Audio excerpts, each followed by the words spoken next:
qui nous accueille. Ah, vas-y. C'est bon, c'est parti? Parti. Ok, super. Donc, c'est un peu une première pour nous parce que donc notre association Comprendre notre époque, pour celles et ceux qui connaissent, pas de problème. On vous rappelle, c'est une association qui a été créée il y a 2 ans et qui a pour but de réfléchir avec les sciences humaines et sociales, des chercheurs, des textes et autres productions à comment mieux comprendre et vivre ensemble notre époque. Et donc, toutes sortes de sujets sont abordés, que ce soit à propos de la solitude contemporaine, ou des anciens, ou récemment sur l'impact du télétravail sur le vivre ensemble, le courage individuel, voilà. Et en fait, ce soir, c'est une première parce que Ewan, que vous voyez là, est au Québec. Ah, on ne te voit plus, Ewan. Non, il a un carré blanc. Il a un carré blanc. Grand Dieu. C'est parce qu'il faut cliquer, j'ai compris. Voilà. C'est bon? Ah, voilà. Bah, il y avait le message qui doit s'enregistrer, il fallait que je dise oui, je suis au courant. Voilà. Donc, Ewan, que vous voyez, est de Québec. Alors, en fait, comment ça se passe?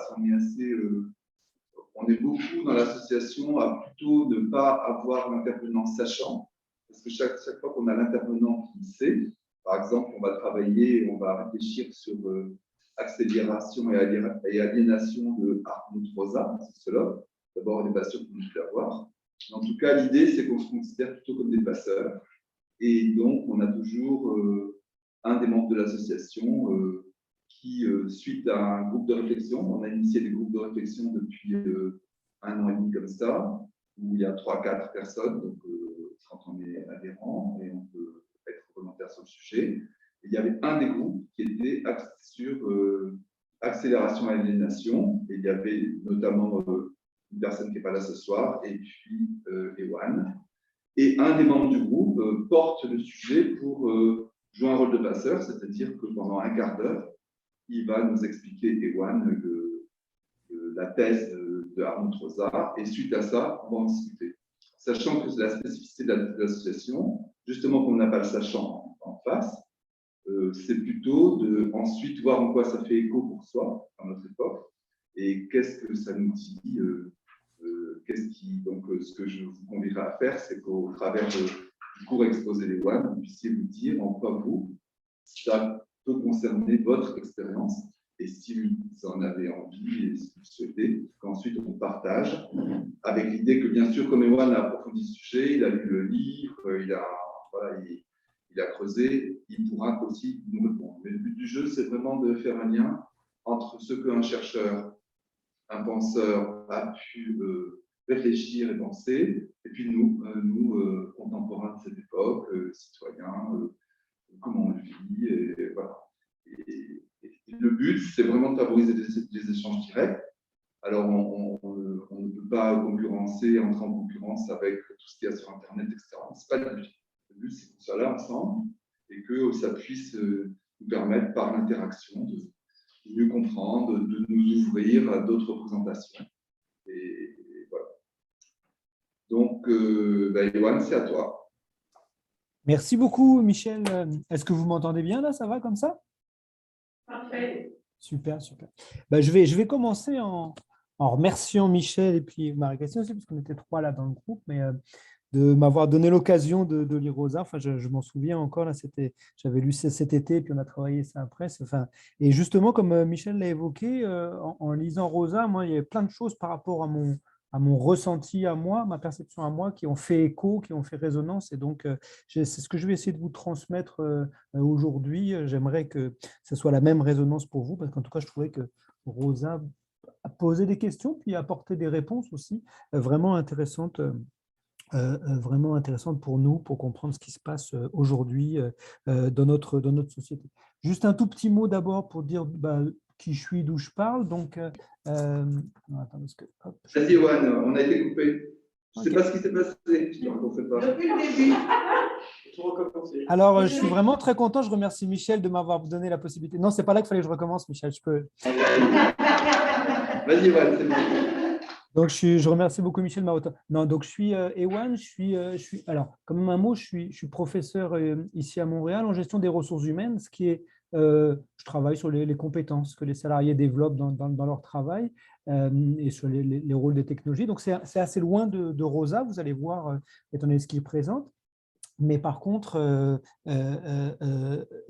j'ai été formé aussi à des analyses sociologiques, et donc là, on va être plutôt sur l'aspect sociologique. Michel, juste, j'essaye parce que je te vois toi en gros et pas moi en gros. Alors bon, je ne sais pas, c'est pour l'enregistrement, je vais juste changer comme ça. Ok, mais l'enregistrement sans doute sera un petit peu différent. Tu n'es pas de l'endroit, en fait. Ouais, c'est ça. Donc je vais essayer de. Ou alors je vais faire ça. Est-ce que je vais faire. Ah, ça, c'est bien, peut-être pour l'enregistrement, ça va être bien. Donc voilà, je disais, moi, ce n'est pas mon domaine vraiment de spécialité, mais j'ai travaillé un peu sur la sociologie, et puis c'est ça que je vais utiliser aujourd'hui pour me faire le passeur vers vous. Alors, d'abord, un tout petit mot sur qui est Rosa. Michel l'a évoqué rapidement, hein, c'est un sociologue et philosophe. Alors, c'est un peu l'articulation est parfois un peu délicate, mais là, ce que je vais présenter ce soir, c'est quand même plutôt de l'aspect sociologie. Sociologue et philosophe allemand. Il a une soixantaine d'années. Et alors, je le dis tout de suite parce que ça fait un élément de débat dans notre groupe. Rosa, il s'intéresse aux gens qui souffrent, hein, essayer de comprendre pourquoi les gens souffrent dans la société contemporaine. Il ne dit pas qu'il n'y a pas des gens heureux. Et puis là, dans l'association, ça ne veut pas dire qu'on s'intéresse seulement aux gens qui souffrent. Et puis, on ne va pas adhérer à toutes les thèses de Rosa, etc. Mais voilà, c'est dans ce livre-là, il considère qu'il y a quand même un grand nombre de personnes qui souffrent dans la société contemporaine, et il veut essayer de comprendre pourquoi. Et donc, le livre là qu'on a travaillé, donc c'est Accélération, aliénation vers une théorie critique de la modernité tardive.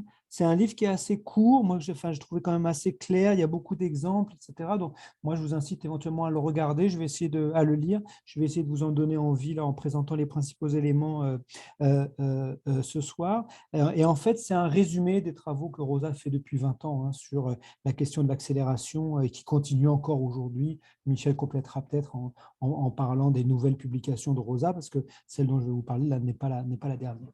Alors, dans ce livre-là, qu'est-ce qu'on trouve? Je résume en 4 points. Donc, je vous l'ai dit, Rosa part de l'idée que les gens souffrent.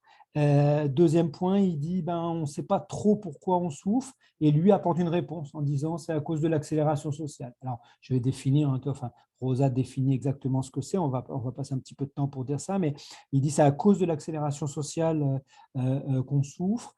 Troisième idée, cette accélération sociale, elle nous fait souffrir parce qu'elle nous aliène. Donc, alien, là aussi, je vais définir précisément, Rosa va définir précisément ce que ça veut dire, parce que c'est des termes quand même, c'est des concepts assez difficiles. Et puis, il termine en disant, Rosa, en disant, je pense que si vous prenez conscience de cette accélération sociale, il va nous expliquer tout ça, si vous en prenez conscience, si vous comprenez d'où elle vient, vous allez pouvoir la limiter et vous allez donc pouvoir moins souffrir. Donc, c'est vraiment, le message au final est quand même assez positif en disant, je vais vous expliquer pourquoi vous souffrez et puis je vais vous donner comme ça des moyens de moins souffrir. Alors donc, je reprends toutes ces idées les unes après les autres en les définissant, en voyant ce que Rosa en dit. Donc, clairement, première idée, il dit nous vivons dans une société, il y a Marie-Christine qui nous rejoint, nous vivons dans une société où il y a une très forte accélération sociale. Alors, c'est très intéressant, la première idée, je trouve, c'est que Rosa, il n'aime pas du tout les aspects généralisation en disant tout s'accélère, tout va plus vite, c'était mieux avant, les jeunes de nos jours, enfin, toutes les généralisations comme ça, il n'est pas du tout, il considère que ce n'est pas du tout pertinent. Il dit au contraire, il faut regarder très précisément qu'est-ce qui accélère, et c'est ça qu'il va faire dans son livre, et il identifie 3 accélérations. Accélération du changement technique, accélération du changement social et accélération du changement des modes de vie. Donc, technique, social et changement des modes de vie. Donc, on va voir les 3 accélérations les unes après les autres. Alors, je pense que la première est peut-être une des plus simples, changement technique. Il dit, voilà, la vitesse de la communication a augmenté de 100% depuis 1970, le traitement des données, ça a augmenté depuis 2000%, etc. Il en tire une première idée, parce que moi, je l'ai trouvé vraiment intéressante quand je la lis. Il dit, cette accélération technique, c'est une première raison de la souffrance des individus, parce que l'individu, les hommes, les femmes, depuis la préhistoire, on a appris à gérer l'espace, on a appris à se repérer dans l'environnement, on a appris à dire ça c'est loin, ça c'est près, ça c'est à côté, ça c'est derrière moi, ça c'est en dessous, etc. Et il dit l'humain est beaucoup plus fort pour gérer l'espace que le temps. Alors, ça m'a rappelé la maternelle, vous voyez très bien les enfants, quand ils doivent apprendre qu'est-ce que c'est demain, la différence avec hier, la semaine prochaine, combien de dodo jusqu'à Noël, etc. C'est tout un apprentissage, c'est compliqué. Et puis, on voit aussi que parfois, avec les personnes âgées, c'est quelque chose qui va être perdu, etc. Donc, Rosa dit, il y a une première forme de souffrance qui est liée au fait que l'accélération technique, elle fait passer le temps avant l'espace. Et nous, on est bon à gérer l'espace, on n'est pas bon à gérer le temps. Donc, c'est compliqué pour nous, ce changement-là, le fait que ce soit le temps qui compte et, pas et plus l'espace. Donc, c'est une première idée que je trouvais intéressante et vous voyez vraiment sur l'explication de pourquoi nous souffrons dans la société contemporaine. Donc ça, c'était accélération technique. La technique va de plus en plus vite, etc. Deuxième forme d'accélération, je dis, enfin, il y en a 3, et vous voyez, Rosa dit non, mais il n'y en a pas 4, hein, par contre, c'est les 3 principales, il n'y en a pas d'autres que ça. Donc, accélération technique, accélération du changement social. Alors là, l'exemple qu'il prend, c'est la question du métier. Il dit, avant 1850, là, le métier d'une personne, vous pouviez le deviner si vous connaissiez le métier du père. Alors là, c'est de père en fils, parce qu'à l'époque, les femmes étaient peu sur le marché du travail, mais si votre père est notaire, eh bien, vous allez devenir notaire, ça c'est sûr. Si votre père est paysan, vous allez devenir paysan, etc. Donc ça, c'est avant 1850. Ensuite, il dit au XXe siècle, là, donc jusqu'en 1970, il dit il y a un changement, on peut plus, les enfants peuvent choisir le métier qu'ils veulent, c'est plus lié au métier de leurs parents. Par contre, une fois qu'ils l'auront choisi, si vous avez choisi d'être journaliste, ben vous allez être journaliste toute votre vie. Si vous avez choisi d'être notaire, vous allez être notaire toute votre vie. Si vous avez choisi d'être médecin, vous n'allez pas en changer en cours de vie. Etc. Et puis il dit, depuis les années 70, ça s'est encore accéléré, c'est-à-dire que de nombreuses personnes et de plus en plus de personnes changent de métier au cours de leur vie, font 2 ou 3 métiers différents, etc. Alors, ça ne veut pas dire que tout le monde le fait, mais il dit, voilà, il y a vraiment une accélération du changement social. La société évolue beaucoup plus vite qu'elle ne le faisait auparavant. Alors, j'ouvre une toute petite parenthèse, ça fait partie des discussions qu'on avait avec Michel, parce que peut-être que là, c'est trop de détails, mais il y a quand même quelque chose de très intéressant où Rosa essaie de réfléchir en disant, mais comment je peux mesurer la vitesse du changement social, comment je peux le définir, chaque personne est d'accord sur le changement social, etc. Et donc, il utilise le concept, alors ce n'est pas lui qui le développe, de compression du présent. Donc, le passé, c'est ce qui n'a plus cours, ce qui n'existe plus. Donc, avant, on pouvait définir le métier de quelqu'un en connaissant le métier de son père. Ben ça n'existe plus, je ne peux plus me fier à ça, c'est plus possible. Le futur, c'est ce qui n'existe pas encore. Donc, c'est sans doute que les hommes iront sur Mars un jour, les hommes et les femmes iront sur Mars, mais on n'en est pas complètement sûr, etc. Le présent, c'est la période où je peux m'appuyer sur mon expérience et où ça va fonctionner. C'est-à-dire, j'ai fait un séminaire comme ça il y a une semaine, j'ai fait un séminaire comme ça il y a un mois, il y a un an. Oh, je vais faire pareil, ça va fonctionner. Si on est dans le présent, c'est voilà, ce qui a marché une fois va continuer à marcher. On peut s'appuyer sur nos expériences passées, etc. Et pour refaire la même chose, pour être aussi performant, etc. Et compression du présent, c'est, Rosa dit, ben voilà, la période pendant laquelle on peut s'appuyer sur nos expériences est de plus en plus courte. Il y a compression, c'est de plus en plus souvent qu'il faut changer nos repères, qu'on ne peut plus s'appuyer sur nos expériences passées, etc. Donc, compression du présent, c'est un moyen que Rosa utilise pour démontrer qu'il y a cette accélération du changement social. Donc, changement technique, c'était le premier changement. Deuxième changement social, accélération du changement social. Puis, troisième changement, accélération du rythme de vie. Alors là, rythme de vie, ça veut dire vous faites beaucoup plus de choses dans une heure que vous ne le faisiez il y a 30 ans, il y a 40 ans, il y a 50 ans, il y a 100 ans. Alors là, il prend l'exemple, par exemple, en disant on recevait une dizaine de lettres par jour et puis aujourd'hui, on répond à 40, 50, 70 mails. Donc, il prend cet exemple-là. Et là, enfin, il y a une autre idée que je trouve très, très intéressante chez Rosa. Il dit il ne faut surtout pas établir de lien entre l'accélération technique que j'ai évoquée tout à l'heure, l'accélération du rythme de vie et l'accélération, enfin, pardon, entre l'accélération technique et l'accélération du rythme de vie. Rosa dit au contraire, on aurait pu utiliser le fait que les mails, ça va plus vite pour dégager du temps, pour garder du temps pour nos loisirs, pour faire autre chose, pour être avec la famille, pour être… Ben non, ce qu'on a fait, c'est que comme ça allait plus vite de faire des mails, on en a fait plus, encore plus, encore plus, encore plus, encore plus. Donc là, c'est vraiment, on aurait pu utiliser l'accélération technique pour dégager du temps pour nos loisirs et on ne l'a pas fait. Et alors, en vrai, on l'a fait un petit peu parce que quand même, on a plus de congés, on a plus de RTT, on a plus de temps à soi que quand on travaillait 12 heures au début du 19e siècle ou du 20e siècle, ou des choses comme ça. Mais Rosa dit on l'a fait très, très peu. Et puis, il va essayer de comprendre pourquoi. Pourquoi on n'a pas utilisé ce temps qu'on avait dégagé là pour prendre du temps pour nous, pour faire des loisirs pour nous, etc. Donc, c'est ça qu'il va analyser. Avant d'essayer de présenter comment il explique pourquoi est-ce qu'on n'a pas utilisé ce temps-là pour nous, juste un petit complément parce que j'ai dit tout à l'heure, Rosa, il n'aime pas les généralisations, il n'aime pas dire tout s'accélère, etc.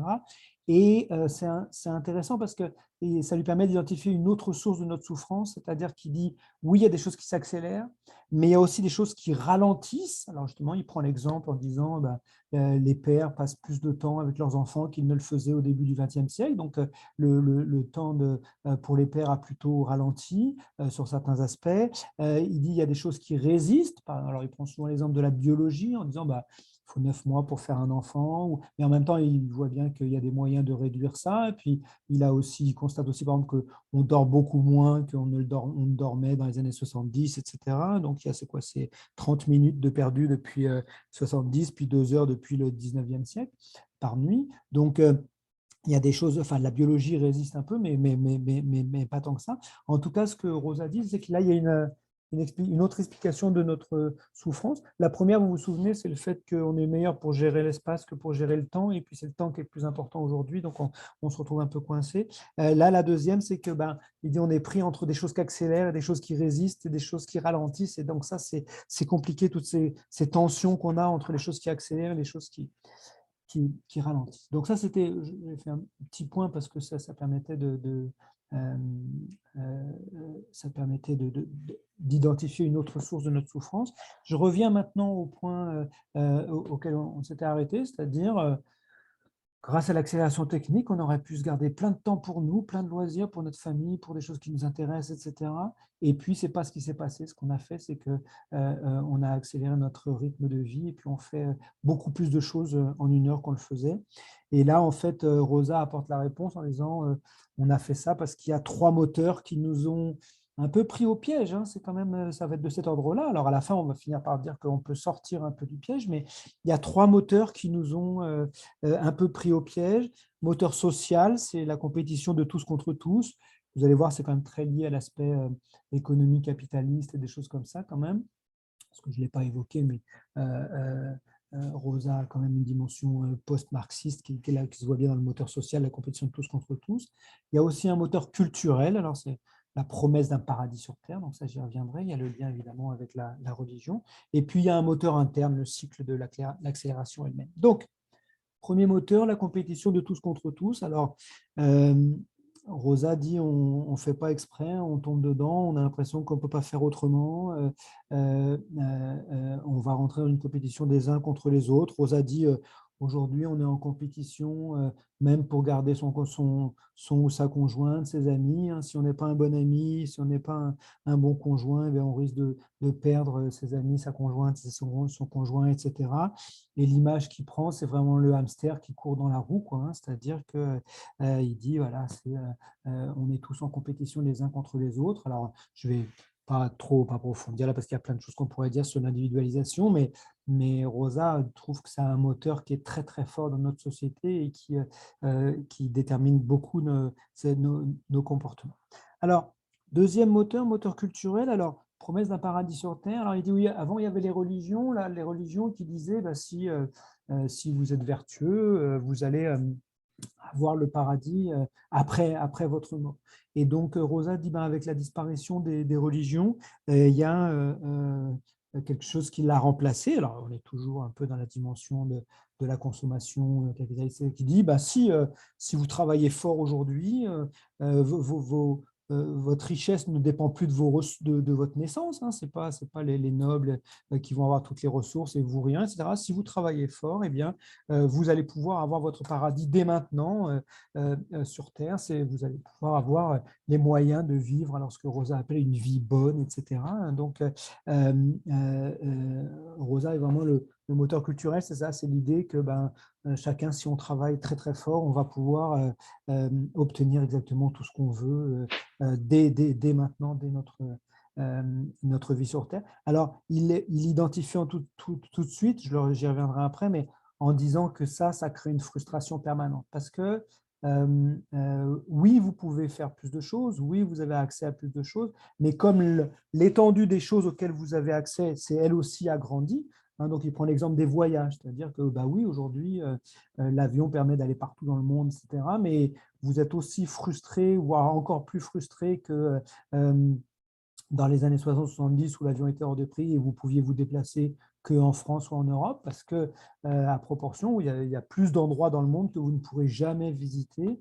Alors oui, il y a plus de facilité pour y aller, mais la frustration est énorme parce qu'il est certain qu'on ne pourra pas voir et visiter tous ces endroits-là. Hein. Donc le moteur culturel, il produit une frustration énorme parce qu'il vous dit, si tu veux, tu peux atteindre tout ça. Et en fait, non, c'est impossible parce que le nombre de possibilités qu'on nous offre est tellement énorme qu'on n'arrivera jamais à les satisfaire. Donc, le moteur social, compétition de tous contre tous, moteur culturel, le paradis sur Terre, là, immédiat, et puis le troisième moteur interne, c'est le cycle de l'accélération, c'est-à-dire l'accélération sociale elle-même produit l'accélération. Donc, c'est ce qu'il prend comme exemple. On reprend l'image du hamster dans sa roue. Hein.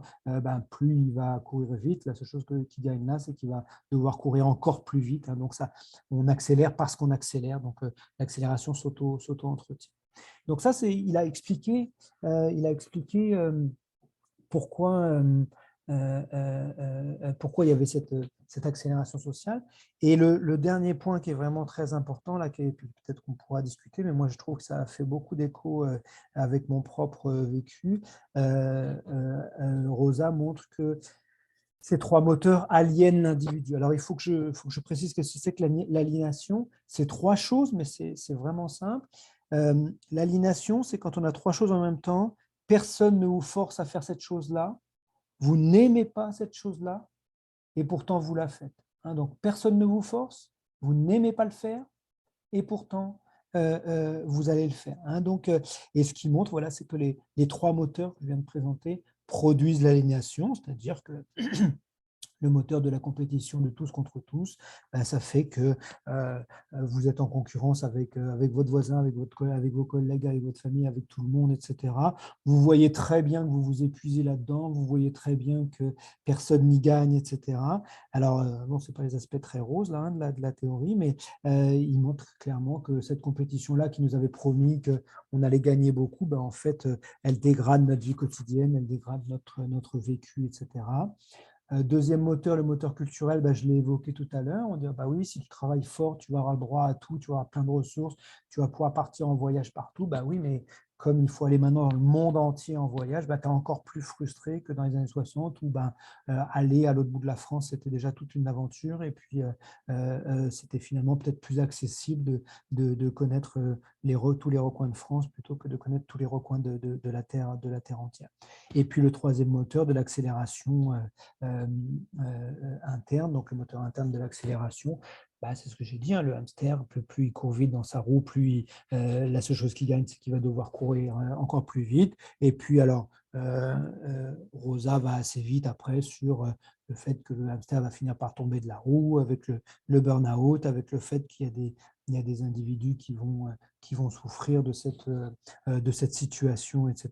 Et donc, Rosa ajoute en disant, en plus, le moteur ou la société va culpabiliser l'individu en disant c'est de ta faute si tu n'as pas réussi à suivre le rythme, tout le monde arrive à suivre le rythme, donc c'est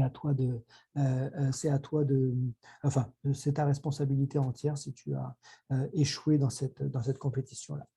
La conclusion de Rosa, que j'espère un peu plus positive que ce que je viens de présenter, parce que c'est vrai que c'est un petit peu, mais moi je trouvais ça intéressant, parce que c'est dur, mais c'est intéressant la manière dont il explique quand même la situation. La conclusion de Rosa, elle est quand même sur des solutions. Première chose, Rosa dit, je vous ai expliqué que l'accélération technique, elle pouvait se traduire par dégager du temps pour vous, etc. Donc, Rosa dit, si vous prenez conscience de ça, déjà, peut-être que plutôt que de faire le 10 millième mail de la journée, vous pouvez dire, OK, est-ce que j'ai un moyen d'utiliser cette accélération technique pour me dégager un petit peu de temps pour moi-même? Donc, Rosa dit, déjà, si vous en prenez conscience, vous allez un peu souffrir un peu moins. Et puis, la deuxième solution que je trouve intéressante, alors là, je vais utiliser des mots en allemand parce que ce n'est pas facile, donc Rosa distingue la notion de Erlebnissen et Erfahrungen. Les deux en français, on les traduirait un peu par expérience. Alors avec Michel, on a discuté un peu de la traduction de ça, mais je vais vous dire, Erlebnissen, c'est quelque chose que vous faites, mais qui n'ont pas de sens pour vous, qui n'ont pas d'importance pour vous. Et l'exemple qu'il prend, c'est surfer sur Internet ou regarder des vidéos sur YouTube. Et il dit, dans ce cas-là, Erlebnissen, elles sont caractérisées par un tempo court, c'est-à-dire ça passe vite, vous ne les voyez pas passer, les vidéos, vous en regardez pendant 3 heures, vous avez l'impression que vous êtes là depuis 5 minutes, mais vous allez les oublier aussi très rapidement. Donc, Erlebnissen, c'est bref, c'est-à-dire on a l'impression de ne pas y passer beaucoup de temps, en fait, on n'y passe pas du temps, mais on a l'impression que ce n'est pas beaucoup de temps, et puis par contre, on va les oublier aussi vite, on ne se souvient même plus de quelle vidéo on a regardé il y a 1 heure et demie, etc. Et donc, il distingue ça beaucoup de Erfahrungen, qui sont justement des expériences qui ont du sens pour nous, qui sont importantes pour nous, qui sont valorisantes éventuellement. Et Erfahrungen, elles sont caractérisées par un tempo bref-long ou long-bref. Bref-long, ça veut dire, en tout cas, elles ne sont pas bref-bref, ça c'est sûr. Bref-long, ça veut dire vous faites quelque chose qui vous passionne, vous y passez 3 heures, vous avez l'impression que ça fait 5 minutes que vous êtes là. Par contre, quand vous y repensez à la fin de la journée, là, le temps se déroule presque au ralenti. Vous voyez exactement tous les détails de tout ce que vous avez fait, comment ça s'est passé, telle expérience, etc. Donc, ça, c'est le tempo bref-long. Et inversement, le tempo long-bref, il prend l'exemple de vous attendez à l'aéroport, ça vous paraît long, ça, d'attendre un avion, etc. Mais une fois que vous êtes rendu à destination, si c'est une destination qui a du sens pour vous, vous êtes heureux de voir ces personnes-là, ou vous êtes heureux de faire cette chose-là, vous vous dites, oh, oui, c'est vrai que j'ai attendu à l'aéroport, oui, c'est vrai que j'ai attendu 3 heures, mais je ne m'en souviens plus, comme si c'était passé en un clin d'œil, etc. Donc, un tempo bref, long comme ça, ou long, bref, c'est la caractéristique des Erfahrungen. Est-ce que Rosa va dire, c'est dans votre vie, vous ne pouvez pas éliminer tout le temps les Erlebnissen. Lui, il prend apparemment, c'est un fan du football allemand, donc il avait plein de choses à faire, puis il va surfer sur Internet pour regarder les résultats, puis il se dit, oh là là, j'ai encore passé une demi-heure inutile à regarder ça. Donc, ce que Rosa dit, il dit, vous ne pouvez pas éliminer toutes les Erlebnissen, mais quand même, plus vous pouvez dans votre vie avoir des Erfahrungen, donc des expériences qui ont du sens pour vous, qui sont valorisantes, etc., mieux c'est. Avant-dernier, parce que troisième solution, alors c'est encore un mot allemand, Rosa utilise le mot Heimat. Alors, qu'en français, on peut traduire parfois par patrie, mais il ne faut surtout pas lui donner le sens nationaliste qu'on peut lui donner. Là, c'est vraiment lieu où on se sent bien, lieu d'où l'on vient, lieu avec lequel on est connecté, etc. Et Rosa dit, voilà, plus vous, dans votre vie, vous pouvez être dans votre Heimat, dans des lieux avec lesquels vous êtes connecté, plus vous allez être à l'abri de l'accélération sociale et plus vous allez être dans des Erfahrungen, des expériences qui sont valorisées à vos yeux.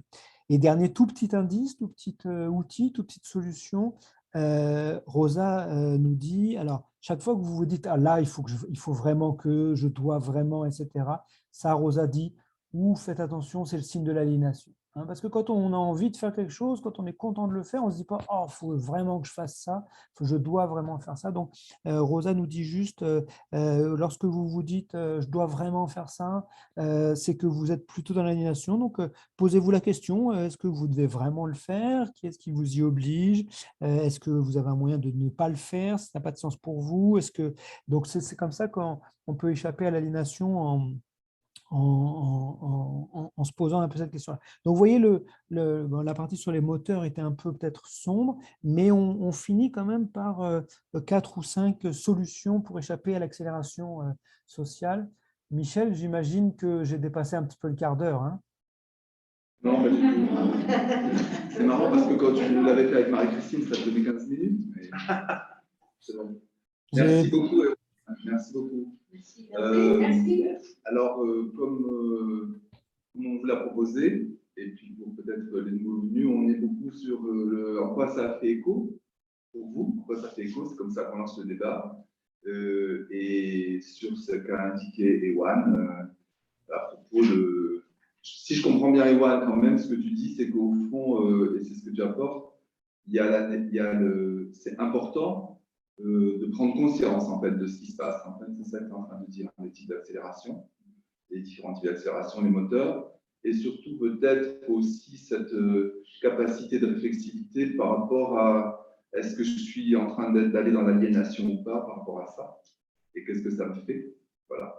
Donc, à vous la parole. Voilà, j'ai vu que Marie-Christine nous a rejoint aussi. Je donne d'abord la parole à la salle. Et puis, Marie-Christine, je pourrais intervenir. Marie-Christine faisait partie du groupe de réflexion. Voilà, je ne sais pas si vous l'avez un petit peu en ligne. On était 3 dans ce groupe de réflexion sur accélération et aliénation. Voilà. Donc, qu'est-ce que ça vous dit par rapport à ce que vous vivez? Si vous voulez partager avec nous un point qui a fait écho beaucoup et qui vous semble saillant, en disant, bah oui, tiens, effectivement.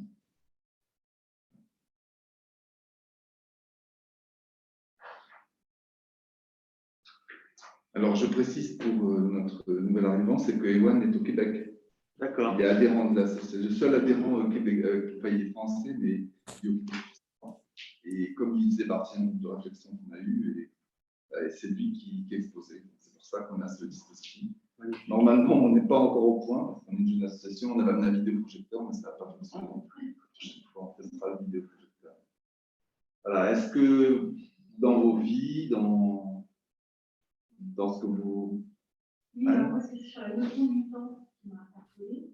Que je trouve que le temps, justement, aide aussi à prendre conscience. C'est-à-dire que des fois, il y a cet effet d'accélération au quotidien.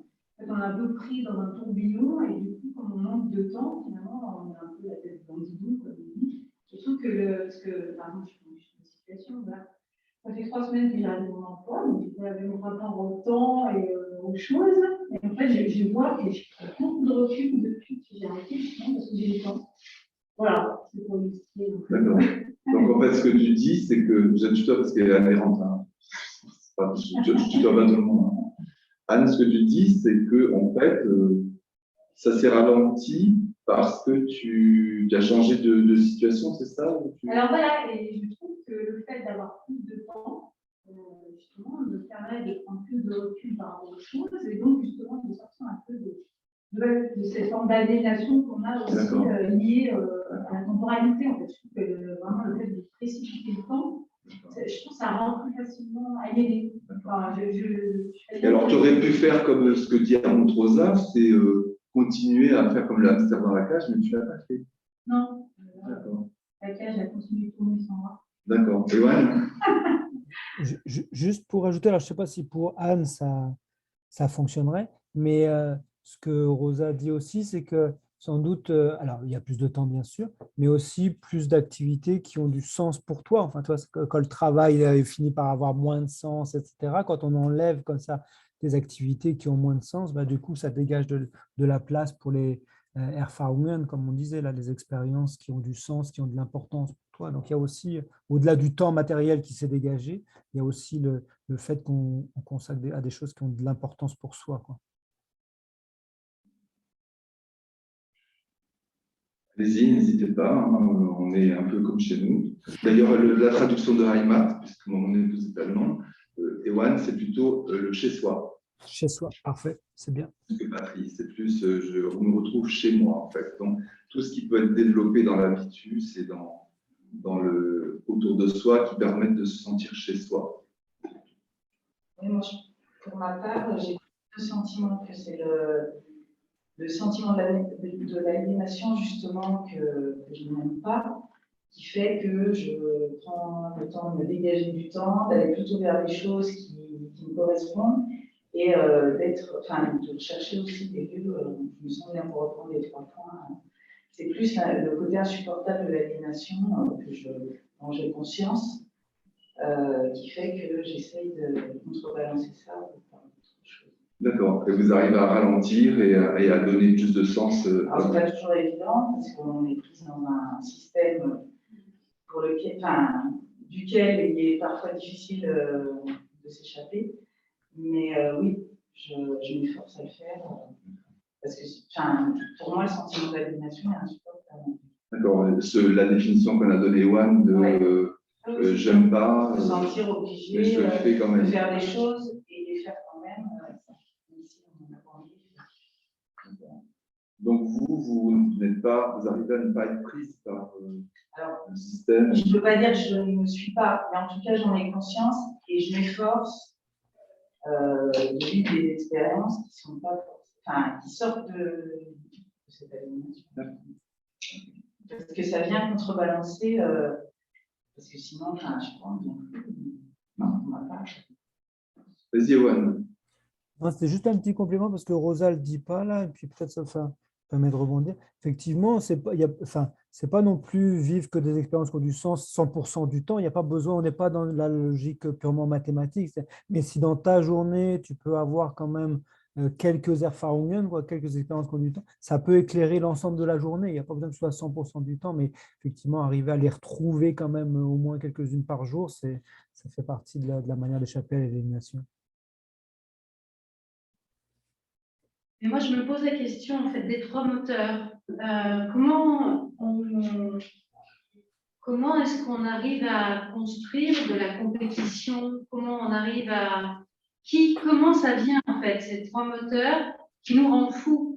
Et je me dis, donc c'est important de prendre conscience, mais on va revenir un peu à ce qu'on a mis la dernière fois par rapport à l'école, par rapport à l'éducation. Est-ce qu'il y a quelque chose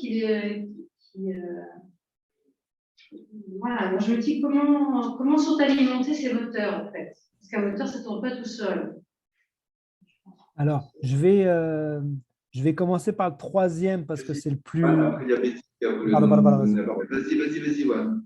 Non, je vais commencer par le 3e parce que c'est le plus facile, c'est-à-dire que Rosa le dit clairement, là, le moteur interne, le cycle d'accélération, donc c'est la roue du hamster, plus le hamster court vite, plus la roue va tourner vite, et donc voilà, c'est simplement le modèle en tant que tel qui s'accélère lui-même.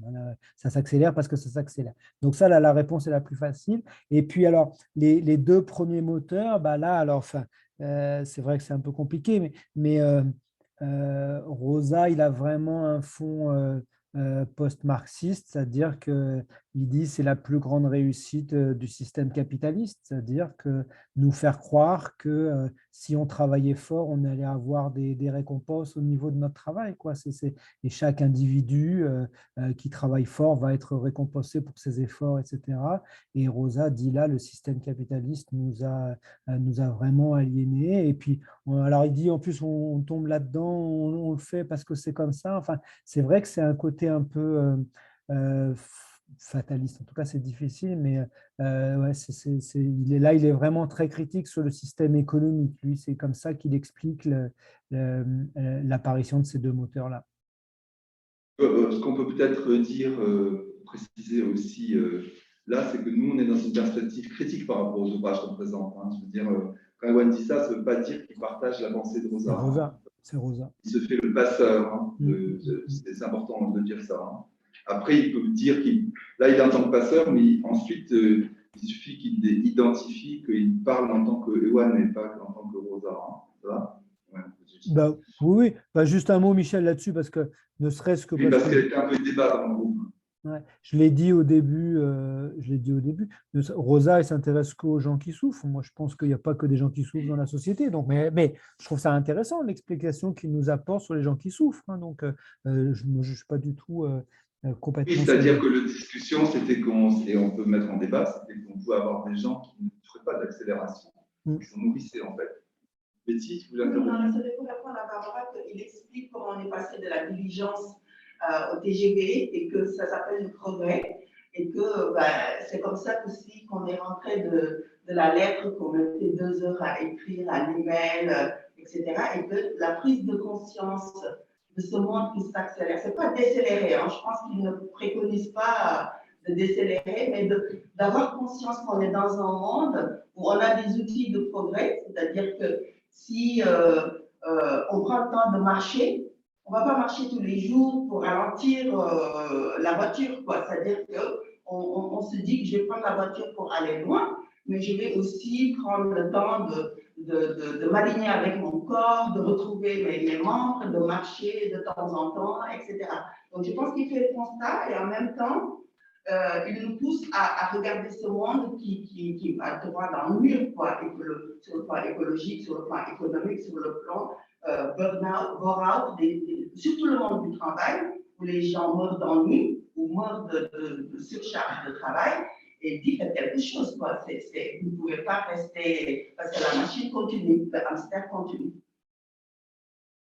Donc c'est ce que j'ai compris, hein, parce que dans son deuxième bouquin, Résonance, il donne vraiment des solutions intéressantes en disant retrouver une connexion avec le monde, avec la rencontre, avec l'amitié, avec l'amour, avec le beau, avec tout ça. Donc, voilà, c'est dans un cycle et on fera une rencontre sur Résonance aussi, hein. Avec plaisir. Vas-y, Ewan. Juste pour compléter ce que Betty a dit, puis c'est tout à fait exactement ça. Donc, il y a, du coup, on peut aussi se reconnecter des pratiques, etc. Et puis, je trouve où Rosa nous alerte, c'est intéressant, il dit le progrès technique, encore une fois, vous pouvez l'utiliser pour dégager du temps pour vous, quoi. C'est-à-dire, globalement, on le fait peu, on fait de plus en plus de courriels, de plus en plus d'emails, etc.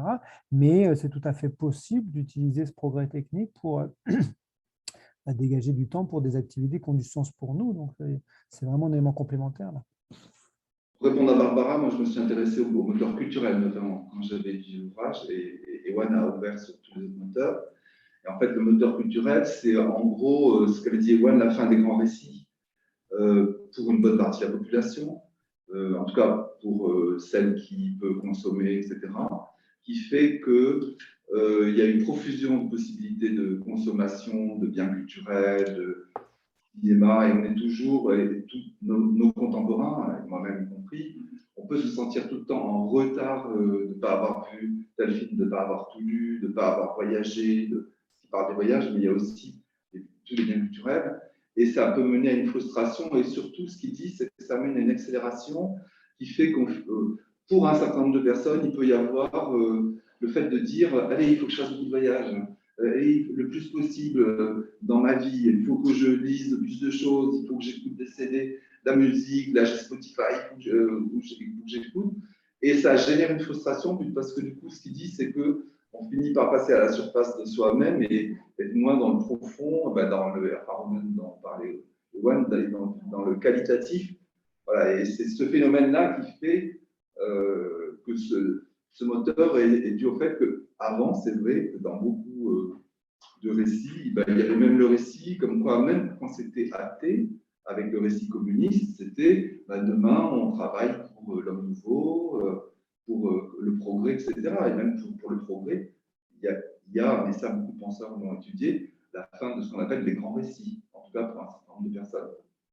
Je voulais juste rajouter que là où il a fait écho, c'est vraiment, quand je l'ai écouté, lu, j'ai analysé une journée, quand je me réveille le matin jusqu'au soir, quoi, en me disant, mais c'est de la folie de voir que je regarde mon téléphone. Il y a quelques années, je ne sais pas, je cherchais mes clés avant de partir, là je cherche mon portable avant de partir.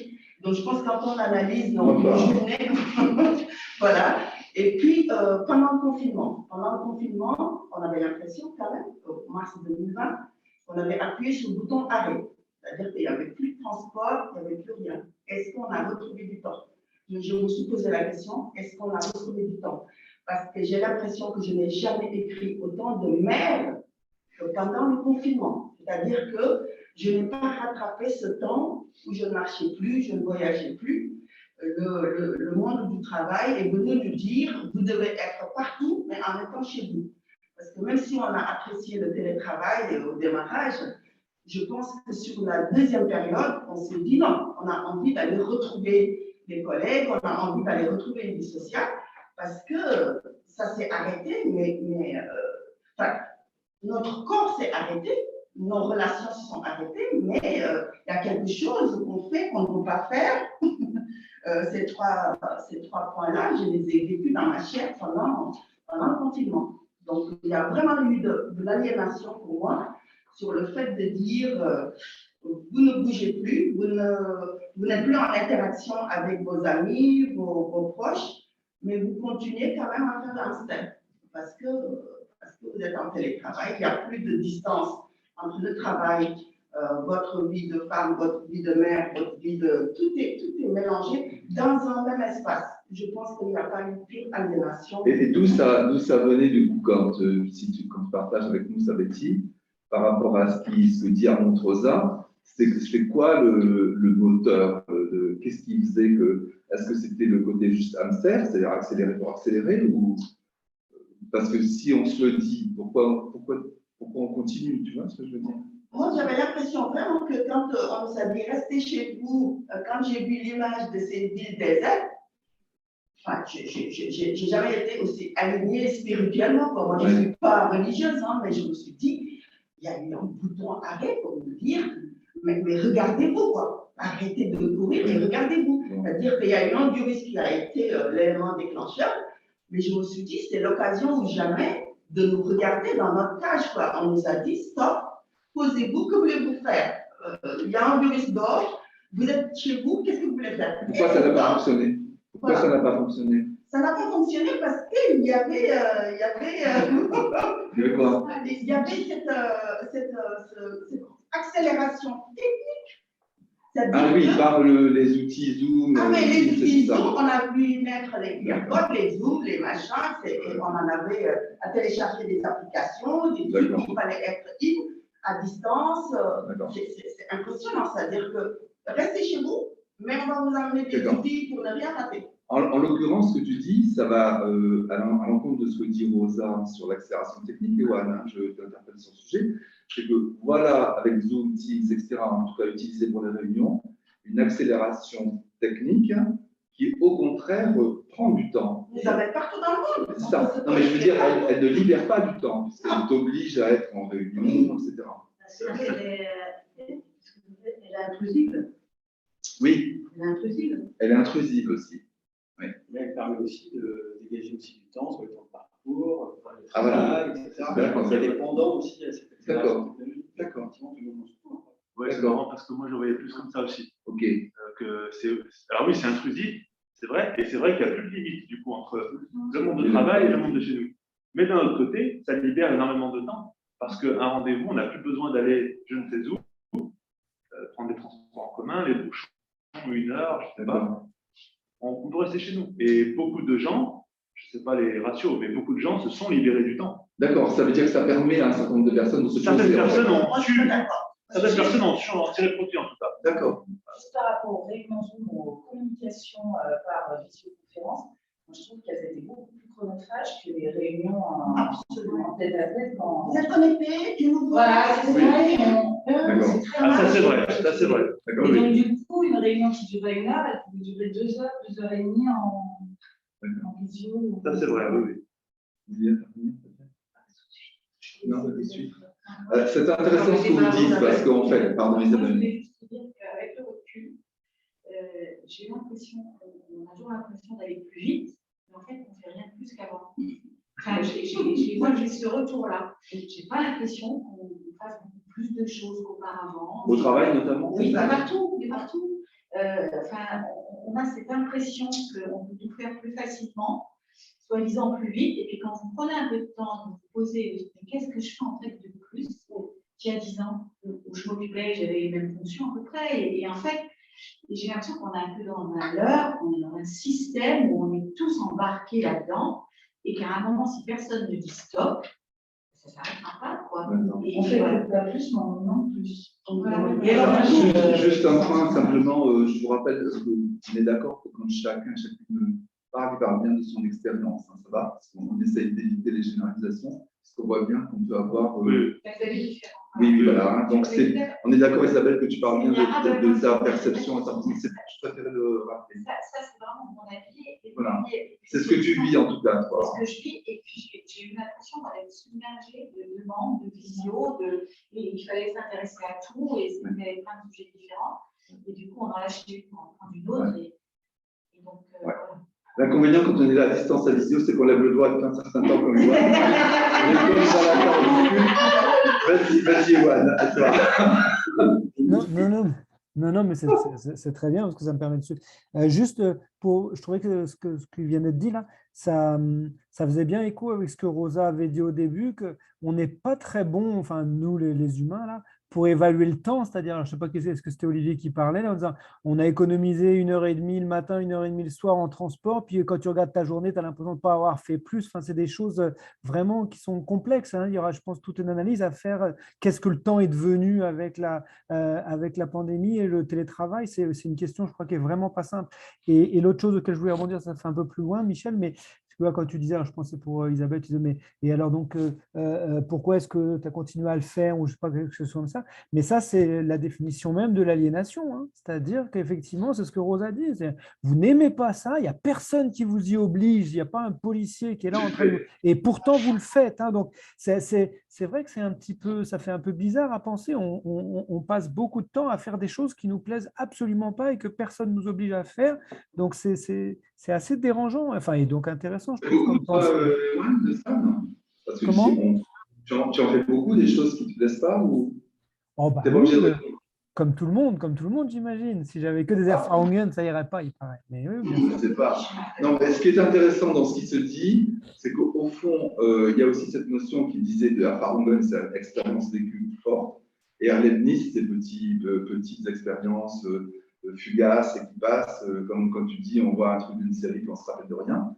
Et en fait, ce qui est intéressant, c'est le fait de dire que si on reprend l'histoire du télétravail qui est intéressante et des outils Zoom, ça permet d'économiser du temps de transport, qui est un petit peu de la contrainte quand même importante. Ensuite, on n'a pas profité aussi, c'est vrai, parce qu'on a pu le voir dans le travail, du fait d'optimiser ces outils pour les réunions. C'est-à-dire qu'on a vu des réunions qui s'étalaient en longueur avec plein de monde, où les gens coupaient, tout ça. Et ensuite, il y a l'enjeu de dire, c'est pour ça, Anne, c'était intéressant ce que tu apportais, est-ce qu'une fois que j'ai diminué les origines d'Erlebnis, de petits trucs comme ça qui me perturbent, qui me mettent à la surface de moi-même, est-ce que j'en profite pour pouvoir avoir des... Mais pourquoi non, en fait?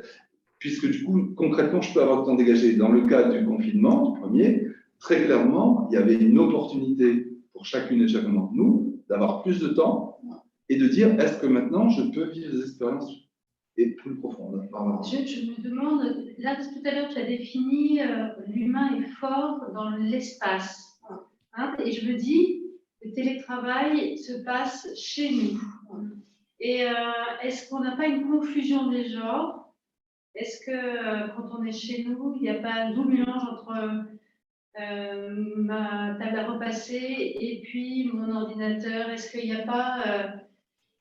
ça fait 1h30 et que je passe pas dans les transports. Est-ce que je me pose la question par rapport à ce que tu disais sur l'espace en fait. Est-ce qu'on n'a pas un investissement dans notre lieu privé Vas-y, hein, Ah ouais, vas-y, je t'en prie.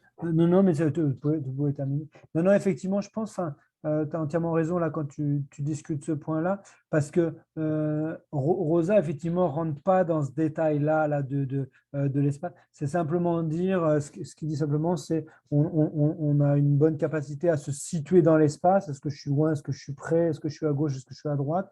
Et on a une assez mauvaise capacité à se situer dans le temps. Donc, c'est juste ça qui dit. Ce que tu évoques là sur la confusion des sphères, des différents espaces qui seraient un peu mélangés, et que ça pourrait être une source de difficulté ou de souffrance pour nous, ça, il ne rentre pas dans ce niveau de détail-là. Et On va plus loin, c'est-à-dire que ce que dit Barbara, c'est est-ce que ce ne serait pas aliénant au fond? C'est-à-dire on prend la définition. Bah oui. est-ce que cet espace ne nous permettrait pas de penser et de rêver, en fait? Parce que moi, quand j'allais au travail, j'avais une demi-heure en voiture. En revenant pareil, ça me permettait de penser, d'y aller, voilà, d'y penser, de rêver aussi, et d'y réfléchir, et voilà, je sais pas. Si, bien sûr. Mais en fait, ce que tu es en train de dire, Aline, c'est que l'opportunité nous est donnée avec la libération de temps, ou avec les contraintes, etc.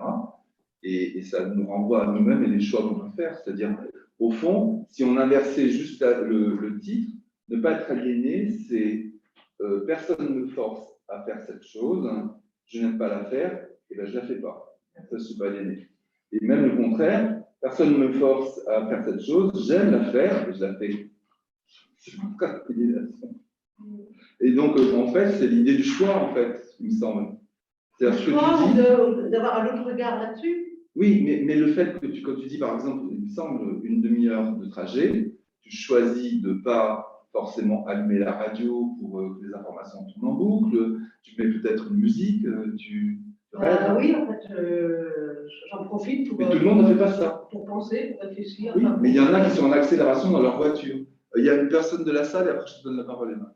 Quand on est bien dans la vie active professionnellement, on va se poser toutes ces questions.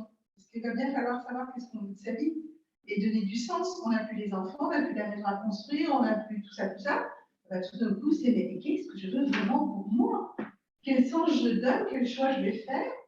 Et du coup, tout ça, mais ça se positionne assez bien, ça demande un effort. Parce qu'on n'a pas eu l'habitude de penser, de choisir, mais le temps, on l'a. Alors, au début, on veut le remplir, on fait plein de trucs, et après, tout d'un coup, on se dit, non, attends, ça, c'est pas bon pour moi, quoi, ça sert. J'en ai pas envie, je le fais pas. On va peut-être se mettre dans l'associatif, on va peut-être, voilà. Mais ce qui pose un problème dans toutes ces accélérations, et ce qu'on est en train de dire, c'est quand on regarde nos enfants, et quand on regarde ceux qui sont encore au travail, comment nous, on se positionne pour arriver à trouver un équilibre et à comprendre ce qui se passe à côté. Parce que nous, on a fait le point, ça va pas trop mal. Moi, j'ai jamais mon portable toute la journée dans mon sac. Jamais. Enfin, je veux dire, je ne me sens pas du tout alignée. Mais ça m'a demandé un effort. En revanche, quand ma fille me dit, Marceau, tu sais que je ne réponds pas. Le décalage de rythme. Voilà, je me dis, mais comment on fait pour accepter toutes ces choses-là qui sont quand même autour de nous partout? Ça, c'est compliqué. Ça. Oui, en fait, vous soulevez bien l'histoire du décalage de rythme. En fait, il peut y avoir plusieurs vitesses. Ouais. Ewan, tu voulais intervenir, pardon. Ouais, Vas-y. On va donner Ewan, allez-y. Oui, il y a un rebond, Ewan. Je voulais rebondir, moi, de ce qui m'a interpellé. Je suis venue là. C'est surtout l'impact qu'il y a sur les relations intergénérationnelles. Et je le sens très bien, je suis retraitée. Bon, j'ai fini mon activité maman solo, et j'ai donc des générations, petit-fils qui a 15 ans, ma fille qui a 35, bon, moi qui ai bientôt 70. Et c'est vrai que tout ce mode de vie comme ça, et avec les outils, on se perd un peu. Et c'est vrai que je lutte, moi, actuellement, pour ne pas être mal, voilà, se sentir. Mais effectivement, je me pose, j'apprends et je ralentis ma tête plutôt que le reste. Et est-ce que c'est ce qui fait écho avec madame, c'est-à-dire l'idée qu'il Ben, pourrait y avoir un décalage de rythme avec les autres voilà, donc j'ai générations? mis du temps aussi à m'adapter à son contenu parce que j'étais dans le. Le hamster. Ouais. D'accord.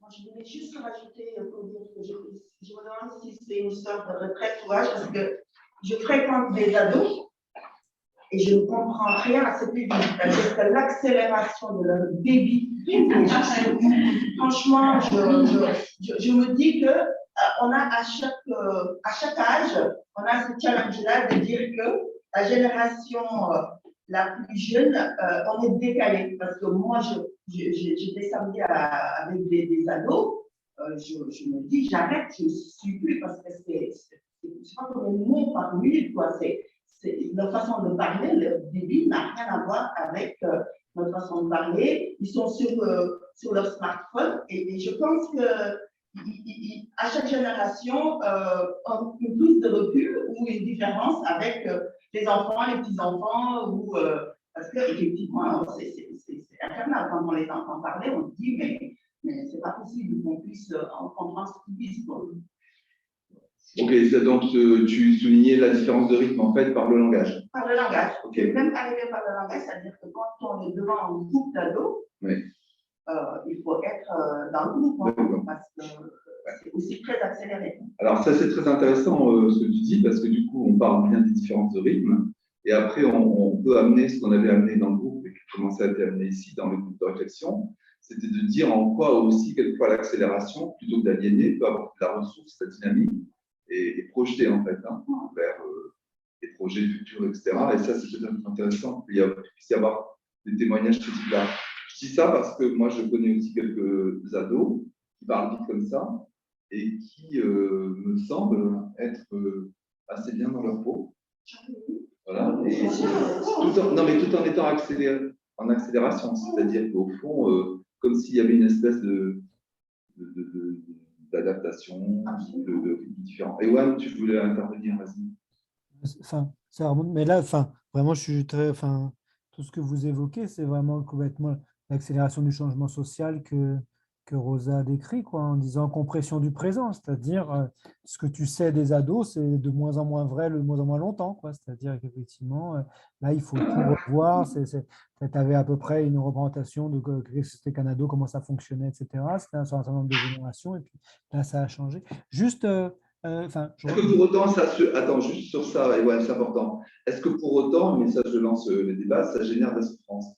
Parce qu'on a vu que le point de départ de Rosa, c'est de dire j'étudie la souffrance. Et là, en fait, on parle de différence de rythme perçu, on parle d'une adaptation différente des jeunes générations au rythme de l'époque. Est-ce que pour autant, ça génère de la souffrance? Faut pas exagérer parce que. En généralité, je crois que tu as des ados aussi, Ewan. Oui, bien, ouais. Non, tout à fait. Faut pas exagérer parce que c'est pas la première cause de souffrance qui, toi, je pense pas qu'il dirait que c'est la plus importante, mais quand même, compression du présent, c'est-à-dire tu fais des hypothèses sur qu'est-ce que c'est qu'un ado, à partir des expériences, tu t'appuies là-dessus, puis ça fonctionne plus du tout. Il faut que tu réinventes complètement tes repères sur comment ça fonctionne un ado, etc. Bah, c'est pas de la souffrance, enfin, c'est pas aussi dur que l'aliénation, mais quand même, chaque fois que tu dois tout réinventer, tous tes repères sont partis, ils appartiennent justement au passé, c'est-à-dire ton expérience ne fonctionne plus pour comprendre ce qui se passe aujourd'hui, bah, c'est quand même du réapprentissage, un peu de la souffrance. L'expérience vécue, non? C'est du vécu. C'est de l'énergie, hein? Non, oui, c'est de l'énergie, c'est ça. Est-ce que ça, c'est nouveau? Est-ce que ça, c'est pas de toute façon ce qui se passe depuis des siècles entre deux générations? Ça peut peut-être aller plus vite pour nous, forcément, ils sont toujours un peu plus vite que nous, mais nous, on allait plus vite que nos parents allaient plus vite que nos grands-parents. Je ne sais pas si entre générations, ça ne se passe pas de toute façon comme ça. C'est ça, enfin, juste pour reprendre ce que Rosa dit, c'est ce que tu as dit pour terminer, c'est-à-dire, oui, ça se passe de plus en plus vite. Donc ça, c'est accélération du changement social, c'est-à-dire qu'il y a toujours eu ces changements entre générations, mais là, le changement se fait de plus en plus rapidement, c'est-à-dire on change de métier au milieu d'une vie, alors qu'avant, il y a 2 siècles, c'était le père, si on savait ce qu'il faisait, on savait ce que faisait le fils, quoi. Donc, ça a toujours existé, mais ça s'accélère très fortement. Et donc, chaque fois, c'est un apprentissage, chaque fois, c'est des ressources. Ce qui posait problème déjà, quand même à l'époque, c'était que c'est des histoires entre hommes. Hein. Ah bah là, c'est sûr. Après, il y a globalement, mais je pense aussi qu'il y a un peu le rythme qu'on a personnellement. C'est-à-dire qu'aussi le décalage et la souffrance que tu as de se faire là, on a ou même un rythme par rapport à un monde qui nous demande d'aller vite. Moi, je sais que typiquement, j'ai une personnalité où j'aime prendre mon temps et poser les choses. Quoi.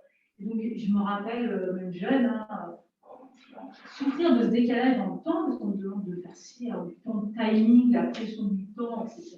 Et on la supporte plus ou moins. Et je vois dans mes enfants, j'ai deux profils complètement différents. J'en ai une qui était plus proche de moi, et du coup, ça la speed, du coup, ça la stresse, parce qu'elle n'est pas dans la temporalité d'aujourd'hui, elle est trop lente, en gros. Enfin, par rapport à ce qu'on nous demande dans quoi il faut rentrer un minimum. Et mon fils, c'est l'inverse, c'est trop speed presque. Enfin, je veux dire, du coup, c'est vrai que c'est là aussi pour moi le détail qui se faire.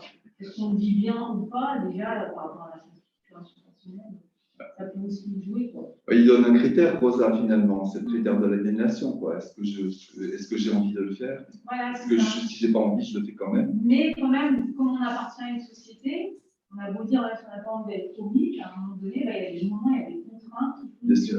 qu'on va être obligé de suivre ce rythme-là, même si on n'aime pas. Oui. Vas-y, ouais. C'est la tendance d'aujourd'hui. Ouais. Je reviens un tout petit peu loin parce que c'était il y a longtemps, mais sur l'exemple qu'on a pris là où il y avait la demi-heure en voiture où je peux penser à autre chose, etc. Rosal prend un peu en exemple et il en fait un des exemples sur la souffrance. C'est le fait qu'il y a des choses qui n'accélèrent pas. Et en particulier, il dit on a besoin de temps pour déconnecter d'une activité. Donc, je ne sais plus qui est-ce qui a dit le fait que tous les espaces de travail sont situés au même endroit, etc. Une forme de souffrance, c'est qu'on n'a pas notre demi-heure justement de voiture ou de déplacement ou de machin qui va nous permettre de nous signaler que là, le travail s'est terminé. La preuve, on pourra retravailler à la maison, hein, mais on n'est plus dans le contexte du travail. La journée de travail a été scandée, a été terminée à un moment. Et c'est un des exemples qu'il prend en disant il y a des choses qui n'accélèrent pas. Et ça nous crée une souffrance quand le travail accélère, mais que notre capacité à déconnecter du travail, elle, n'accélère pas. Il y a ce décalage-là crée de la souffrance. Donc tout à l'heure, quand on a discuté sur ce temps, cette frontière entre le travail et le domicile, je me demande si ça ne pourrait pas rentrer dans ces aspects-là de… on ne peut pas déconnecter en une seconde. En une seconde, on ne peut pas dire « Ok, là, j'étais au travail, puis maintenant, je suis à ma table à repasser ou à la cuisine, etc. » On a besoin d'un temps de déconnexion entre les deux. Et le télétravail, peut-être, nous permet moins d'avoir cette déconnexion. Je voulais rebondir sur ce que disait Anne en disant que dans l'entreprise, c'est la notion de performance. C'est-à-dire qu'aujourd'hui, il y a une injonction à être performant parce que quand on nous dit vous le faites, mais vous n'aimez pas. Si on n'aime pas, on fait comme Anne, en disant j'arrête. Mais si on veut continuer à travailler, c'est-à-dire qu'il y a un sens quand même de travailler, c'est-à-dire que si on restait chez nous, on s'occupe, etc. Mais aller travailler, surtout faire ce qu'on aime, ça fait partie de la vie, quoi. C'est pas dans tous les milieux que le travail est une souffrance. Mais aujourd'hui, même si on est dans un milieu où on aime ce qu'on fait, il y a la comparaison. C'est-à-dire, comme tu dis, la comparaison avec les collègues, l'évaluation de fin d'année, est-ce que tu as mieux bossé que l'autre, tu as plus dedans, et ça, je pense que toutes les tranches d'âge disent ça, hein, c'est-à-dire qu'il faut mettre le plus haut, le plus fort, le plus doué, etc. Et pour revenir sur le télétravail, moi, dès lors que ça touche l'écologie, c'est-à-dire que si on faisait des kilomètres et des kilomètres pour faire 1 heure de réunion, le sens du télétravail et de rester à la maison, voilà, on ne jette pas tout. Mais sortir de chez soi, aller à la rencontre de l'autre, parce que le monde du travail, c'est quand même des gens, on rencontre des personnes, quoi. Je pense que ça, c'est une régression que de réclamer du télétravail à corps et à cri, parce qu'on a la famille, mais il y a aussi une autre famille qui est le monde du travail, même si on n'est pas amis avec tout le monde, mais c'est de prendre la voiture ou pas, d'avoir ce temps de trajet où on écoute la musique, où on marche, où on fait des choses, de retrouver les collègues, de partager des choses ou pas, d'être en conflit, ça nous fait grandir pour moi. Beaucoup d'erfahrung, quoi. Hein. Ça nous transforme, c'est ça. C'est-à-dire que même si le cadre n'est pas toujours agréable, ça nous permet en tout cas de nous transformer et puis de partir, comme il l'a fait Anne, mais je trouverais désespérant qu'on se dise le télétravail, ça nous fait économiser du temps, de l'énergie et que c'est pas mal. C'est pas ce qui se dit. Hein. Oui, non, mais je disais que c'est bon pour les distances, pour la fatigue, pour plein de choses comme ça. Je dis OK, mais c'est vrai que quand on est à quelques lieux de son travail. Oui, Ewan, tu voulais intervenir juste avant par rapport à Betty. Ce qui est indiqué, c'est qu'au fond, c'est jamais aussi simple que ça. C'est-à-dire les choses sont dans la complexité. C'est-à-dire qu'il y a ce qui peut être apporté par le télétravail, mais il y a aussi ce qui peut être apporté par le contact direct. Et on a fait un événement sur le télétravail il n'y a pas très longtemps, effectivement, où on a développé ce thème-là. Ewan. Enfin, c'est peut-être un peu dérangeant, mais ce que je trouve intéressant dans Rosa, c'est que ce que Betty a décrit au début, c'est-à-dire la compétition au travail, il dit faites attention, on n'est pas loin d'être dans la même compétition dans votre vie privée, quoi, hein. C'est-à-dire, enfin, il le dit très clairement, on est en compétition pour rester les meilleurs amis du monde, etc. On doit être des amis intéressants, on doit être des conjoints intéressants. Sinon, enfin, alors c'est un peu dérangeant de penser comme ça, mais ce que Betty a décrit au début en disant il y a des évaluations au travail, on est en compétition les uns contre les autres, etc. Il dit regardez dans votre vie privée, là aussi on tombe un peu dans ce travers-là. Et justement, en prendre conscience permet peut-être d'être moins aliéné et de moins rentrer dans ce jeu-là. Mais il dit regardez bien, j'ai l'impression que c'est rendu presque la même chose dans la vie privée et au travail. C'est un peu dérangeant de penser comme ça, mais je trouve ça intéressant. Peut-être situer un peu à Montrosa, Ewan, pour ici les personnes qui ne le connaissent pas bien. Il fait partie de l'école de sociologie critique de Francfort. Hein. Et donc, il est dans une perspective critique, fortement à gauche, hein, et qui a des filiations depuis assez longtemps avec Cornelius Castoriadis, avec toute une série de gens qui ont critiqué la société. Voilà. Donc, on en avait discuté avec Ewan. Hein. Moi, je trouvais qu'il y avait quand même il y avait beaucoup d'idées bonnes, mais une idéologie sous-jacente qui risquait d'un petit peu limiter les choses pour moi. Hein. Voilà. Nous arriver au bout. Marie-Christine, je te vois là et tu nous entends. Est-ce que tu aurais envie de dire quelque chose, toi qui as fait partie du groupe de travail? Non? On ne peut pas entendre juste ta voix quand même parce que tu fais comme ça. Bonsoir. Bonsoir. Désolée pour le retard. Non, j'ai rien à ajouter à ce que vous avez dit. C'est tout à fait ce qu'on avait discuté et j'approuve toutes les expériences que j'ai entendues, hein, qui donnent sens aussi à chacun dans ce refus de l'aliénation aussi et la recherche de solutions pour soi. Okay. Merci Marie-Christine. Oui, j'avais deux points de réflexion que j'ai eus là, durant aujourd'hui, là, grâce à vous. Le premier, c'est sur l'aspect des changements sociaux qu'il y a eu, c'est-à-dire comme Ewan, désolé Ewan, je pense que c'est ton nom. Le point que tu as dit sur le changement de société, avant, on savait en gros la vie qu'on aurait en fonction de notre père, le métier qu'on aurait. Du coup, c'était peut-être une injustice, mais au moins on n'avait pas cette pression. Alors qu'aujourd'hui, en gros, on a cette pression-là. Parce que finalement, si on ne réussit pas dans notre métier, c'est notre faute. Parce qu'on a accès aux connaissances, on a accès à plein de choses, et finalement, si on ne réussit pas, on peut s'en prendre qu'à soi-même. Alors qu'en réalité, il y a plein d'autres choses derrière. Hein. Mais je dis, voilà peut-être un peu l'injonction qui est faite, du coup. Et la pression que ça nous met à tous. Et du coup, ça reprend un peu sur le moteur aussi. Pourquoi, quand vous avez eu plus de temps, vous avez continué à travailler, et on le fait tous. Mais c'est parce qu'on a cette pression sociale. Voilà. Donc ça nourrit finalement le moteur qui était lié à la culture et au social, je trouve. Oui, le changement sociétal. En fait, Rosa rejoint en cela, mais je pense qu'il y en a connaissent ici des études qu'avait fait un sociologue, Alain Ehrenberg, sur l'individualisme contemporain. Il avait écrit un bouquin qui s'appelait L'individu incertain. Et c'était dans les années 80, mais ça reste toujours d'actualité. C'était l'idée de dire qu'auparavant, l'individu était sur des rails et n'avait pas à se poser de questions.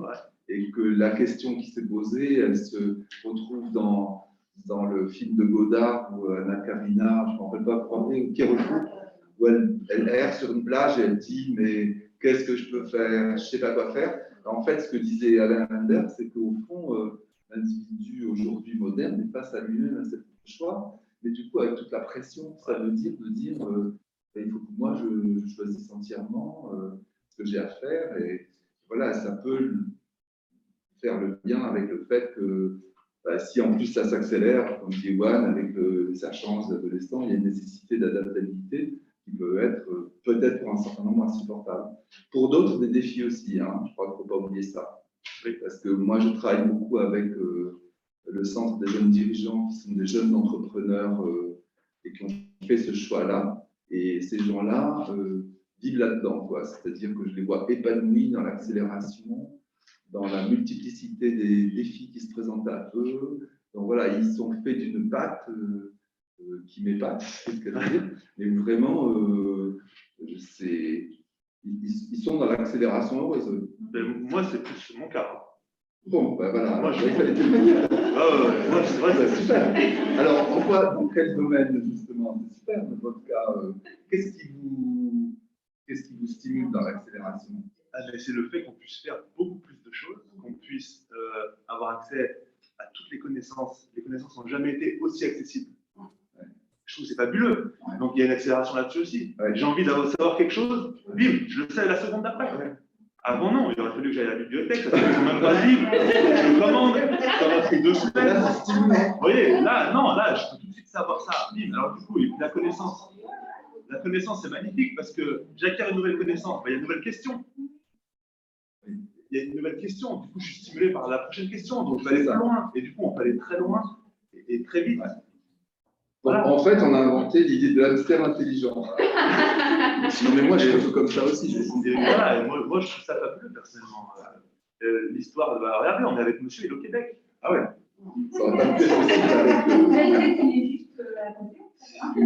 Ce que je peux vous dire, c'est c'est encore mieux en vrai. Mais il viendra ça. Ewan, tu veux réagir par rapport à ça, peut-être? Je ne sais pas, parce qu'il y avait une deuxième idée, je crois que la personne voulait développer, non? Oui, alors la deuxième idée, c'est vrai, tout à fait. Je vois que ça l'intrigue. Tu faut que je la retrouve, du coup. Vous êtes allé trop vite, en fait. Deuxième idée, ça va me revenir. Oh, ouais. Non, mais sinon, je rebondis. Vas-y, ça va revenir, monsieur. Non, c'était juste pour aller dans le sens, là, sur l'homme incertain, etc. Effectivement, c'est très difficile aujourd'hui pour que quelqu'un dise moi, j'ai absolument pas envie de réussir ma vie, c'est pas quelque chose qui me pose de questions, etc. Donc, c'est comme ça que la compétition un peu entre les différentes personnes se crée, quoi, hein, de dire non, mais moi, c'est pas du tout dans mes objectifs, je me fiche complètement de ce que je vais devenir, de ce que je vais faire, etc. C'est très difficile. Donc, c'est comme ça que, voilà, que le hamster court dans sa roue et que certains peuvent être épuisés, quoi, hein, donc. Est-ce qu'on peut envisager qu'on soit dans cette accélération, comme l'indique monsieur, je ne sais pas quel est votre prénom, Mehdi, et qu'en même temps, on n'entre pas forcément en compétition avec les autres? Moi, je pense, dans les outils que donne Rosa, je crois que c'est ça qu'il propose quand même, hein, quand il dit prenez-en conscience, soyez sur des Erfahrungen, etc. Enfin, toutes les solutions qu'il propose, il me semble qu'on est dans cette logique-là.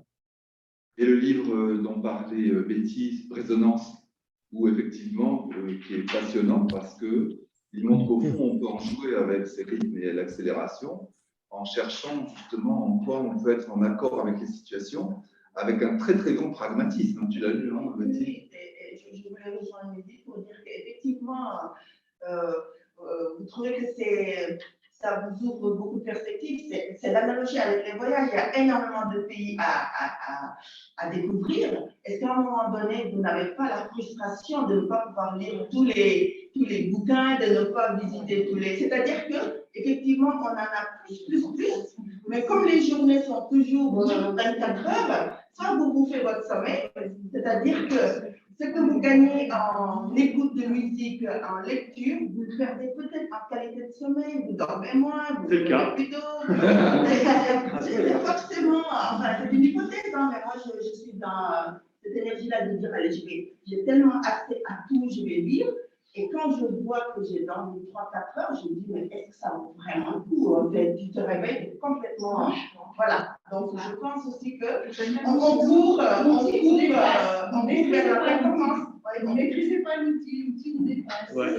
C'est la problématique actuelle. Alors, c'est pas général. Enfin, je comprends ce que vous dites, mais en même temps, on peut en jouer de l'outil si vous voulez. Par exemple, l'histoire de Facebook qui a permis un certain nombre de révolutions arabes est important. C'est très bien. S'il n'y avait pas eu Facebook. Quand on maîtrise, quand il ne nous dépasse pas. Mais vous êtes, je comprends. C'est le problème actuel, les réseaux, les. Voilà. Oui, mais ça ne dépasse pas tout le monde, c'est ça que je veux dire. Ah oui, mais alors beaucoup quand même. Hein. Bah, je ne sais pas beaucoup. Je ne connais pas le chiffre.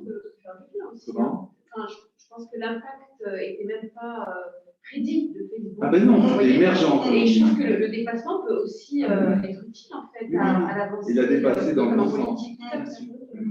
Après, ce que dit Madame, c'est l'histoire, je pense, de ce que je peux comprendre, c'est plutôt le dépassement qui génère la souffrance. Ah, ça, oui. Après, il y a le dépassement opportunité, l'émergence, c'est-à-dire, hop, il y a quelque chose qui émerge petit, on n'imaginait pas, et puis on le fait. Là, par exemple, c'est une émergence avec Yoann. Parce que quand on a créé l'association en 2019, jamais on aurait pensé avec Yoann que Yoann exposerait devant un groupe comme ça. Donc, il y a vraiment une émergence de l'outil. Et ça aurait été dommage de passer à côté. Et pardon, du coup, je me souviens. Je me souviens juste du deuxième point, du coup. Parce que du coup, le sujet, parce que ce que je disais, ça m'a fait réfléchir à ça aussi. Donc, le sujet aujourd'hui, c'est est-ce que notre époque est aliénante, vous aliène-t-elle? Mais je trouve qu'il faudrait aussi la mettre en regard avec les autres époques. Parce que peut-être que notre époque nous aliène, mais et les autres époques?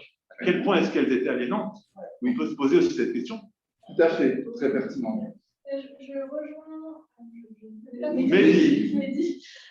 Dans le sens où moi, si j'avais eu la vie, par exemple, de ma grand-mère, j'aurais commencé à travailler à 13 ans. J'aurais ensuite travaillé dans une usine et je ne serais pas sortie de toute ma vie. Et au final, l'accélération, pour moi, a eu un bénéfice, pas que des bénéfices, certes, mais ça m'a permis déjà de savoir qui je suis, de me chercher, de me planter d'études, de recommencer, de trouver mon chemin. Et actuellement, j'ai un métier qui me permet de ralentir, parce que je suis masseuse, et ça me pose beaucoup. Ça tombe bien. Un métier qui est très, très, très rapide, mais par contre, j'ai fait le choix d'être en mi-temps, et mes grands-parents ne vont pas faire ce choix. Avant de revenir à cette question du sens, il faut que chacun trouve le sens et l'utilise. Voilà, je ne se laisse pas embarquer dans cette surenchère. Et savoir que c'est en lien avec les autres aussi. Oui. Parce que quand même, cette interaction, cette connexion, il y a des fois qui. Tout à fait, c'est ce que. Qui s'ébranle à différentes étapes de nos vies. C'est important. Ce que je vais vous proposer, c'est de clore. Peut-être une autre intervention, tranquillement, donc, puisqu'on fait 1h30 de format environ indiqué, puis ça permet de légalement. Et Juan, tu veux dire 2 mots, peut-être, toi qui as préparé l'exposé sur ça, et ensuite, moi, je peux durer en indiquant les prochains événements. Et puis... Oui, je vais aller très vite, juste pour, en vous remerciant, je crois, pour votre écoute, parce que je trouve qu'il y a vraiment beaucoup de choses qu'on rebondit sur différents aspects des travaux de Rosa. Donc, merci beaucoup pour ça. Et puis, je le redis, mais parce que le bouquin là, dont je parle, il fait 100 et quelques pages, il fait 9 €. Moi, je trouve que en le lisant, bon, c'est quand même, de la recherche un petit peu, mais je vous incite à le lire et puis à participer à à l'atelier quand Betty présentera Résonance, ou peut-être ce sera toi, Michel, je ne sais pas, mais donc il y aura une suite à notre histoire et j'en suis bien content. Ok, merci beaucoup, Ewan. Tu restes encore avec nous. Juste quelques mots pour celles et ceux qui se sont inscrits.